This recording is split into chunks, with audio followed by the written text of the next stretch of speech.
దేవుడున్నాడని ఎట్లా చెప్తావు? నీ దగ్గర ఆధారాలు ఉన్నాయా? అమ్మ కడుపులో ఉండగా 4వ నెలలో వేలి ముద్రలు ప్రారంభమవుతాయి. ప్రారంభమైన వేలి ముద్రలు 6వ నెల వచ్చిన తరువాత బాగా ముద్రలన్నీ గట్టిగా ఆ వేళ్ల చివర ఏర్పడతాయి. అమ్మ కడుపులో 6వ నెలలో ఏర్పడినటువంటి వేలి ముద్రలు మళ్ళీ ఎప్పుడు పోతాయంటే శవమైపోయిన తర్వాత కూడా పోవు. డీకంపోజిషన్ అంటాం. డీకంపోజిషన్ అంటే ఆ శరీరం ఇంకా చివికిపోయి బ్రహ్మాండంలో కలిసిపోవడానికి సిద్ధపడిపోతుంది, ఉబ్బిపోయి పగిలిపోవడానికి.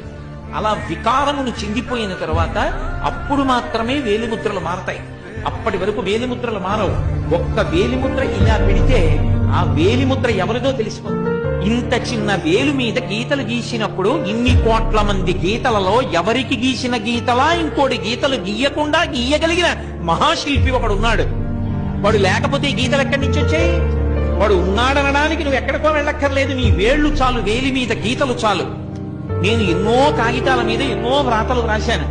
అవన్నీ నీళ్లు పడితే చిరిగిపోయి తడిసిపోయి అక్షరాలన్నీ కూడా ఇక కనపడకుండా పోయాయి.